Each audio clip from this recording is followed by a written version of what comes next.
Le Galaxy S9 Plus que vous voyez là, juste à côté de mes yeux, est donc le terminal haut de gamme de Samsung. Deux modules caméra, un module grand angle dont la particularité est d'avoir une ouverture variable et un second module caméra, un équivalent 52 mm. Côté Huawei, le P20 Pro lui brise tous les codes. On n'est pas sur un module caméra ni deux modules caméra, on est sur trois. Le module caméra principal, le grand angle traditionnel, c'est un 27 mm équipé d'un capteur de 40 mégapixels. Il y a un second module caméra qui lui fait 20 mégapixels. C'est un module grand angle, aussi 27 mm mais plus lumineux. Et il ne voit qu'en noir et blanc.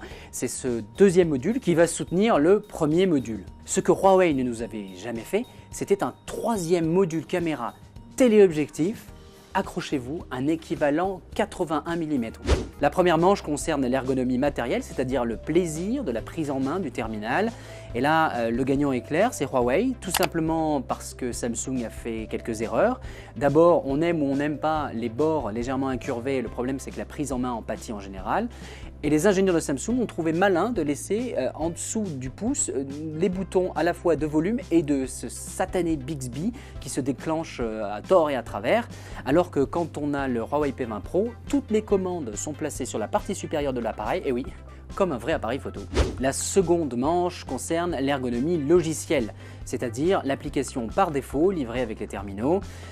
Là, Huawei a fait d'énormes progrès. La plupart des défauts ont été corrigés. L'application est très lisible, elle est agréable, les mentions sont claires. Et si Huawei gagne, c'est aussi parce que Samsung perd. Les mentions ne sont pas tout le temps lisibles. Ensuite, on bascule beaucoup trop vite d'un mode à l'autre parce que l'écran est beaucoup trop sensible et les inscriptions sont un peu fines et pas aussi lisibles. Troisième bataille, celle des réglages, en tout cas du potentiel expert, que ce soit débrayage ou qualité des appareils.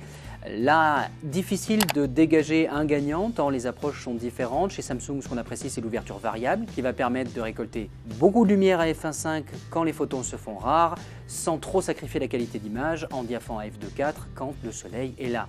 Chez Huawei, ce qu'on apprécie, ce sont les gros fichiers RAW de 40 mégapixels avec un tout petit peu plus de plage dynamique. Vous emballez pas, les fichiers RAW de 40 mégapixels sont mauvais, c'est normal. On a une petite optique et un capteur derrière qui est saturé en pixels. Ça ne sert pas à ça, ça sert à produire de belles images de 10 mégapixels. Quatrième bataille, la bataille de la puissance du zoom optique. Là, c'est celui qui a la plus grosse qui gagne, c'est Huawei avec un 81 mm.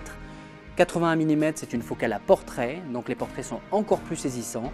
Et c'est surtout la possibilité de pouvoir zoomer sur des détails d'un paysage, quelque chose qui est inaccessible au Galaxy S9 Plus, à moins d'accepter de recadrer dans l'image. Mais un recadrage n'est pas capable de simuler une focale. Huawei mérite ce point et il mérite des applaudissements parce qu'ils sont allés plus loin qu'Apple et Samsung. Ils sont allés plus loin que les 50 mm pour offrir le premier vrai téléobjectif d'un smartphone.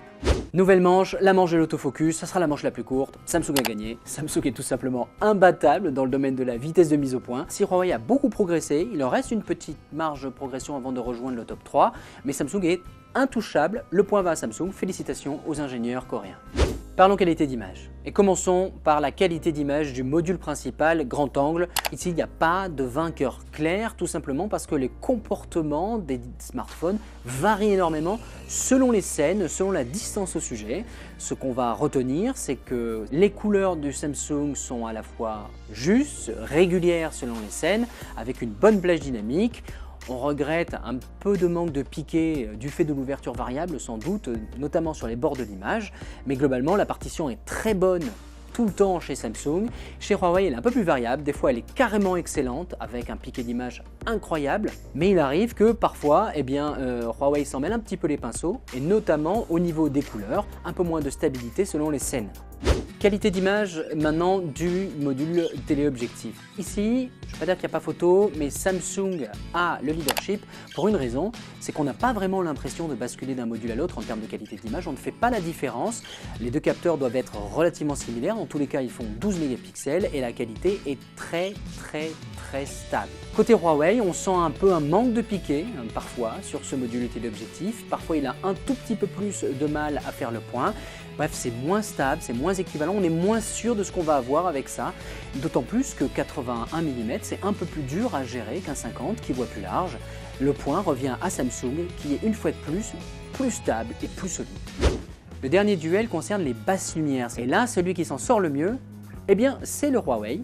grâce à son capteur 40 mégapixels. Il y a deux cas de figure, soit vous shootez en mode normal, et dans ce cas-là, effectivement, l'agrégation de tous ces pixels va permettre de donner des images avec beaucoup plus de détails. Le deuxième point que marque Huawei, c'est quand on va utiliser un mode nuit qui va permettre de faire des paysages toujours parfaitement nets. Samsung est bien sûr toujours le champion de la mise au point, mais il y a plus de bruit, il y a plus de dérives colorimétriques. Un point supplémentaire à Huawei, mais les excités des photos de nuit vont préférer Samsung. Si vous êtes un excité de la gâchette, si pour vous il faut shooter vite, rapidement, le Samsung est vraiment un appareil de choix. Il va être un peu plus granuleux, il va perdre un peu plus de détails, notamment en basse lumière. Par contre, vous êtes sûr d'avoir l'autofocus bien sur la cible que vous avez demandé. Et si vous souhaitez un appareil photo capable de faire du beau zoom en voyage, là c'est Huawei qui met le maximum de points. Et petite remarque un peu négative quand même, désactivez-moi ce mode photo intelligente, les couleurs sont atroces, on dirait du mauvais Instagram.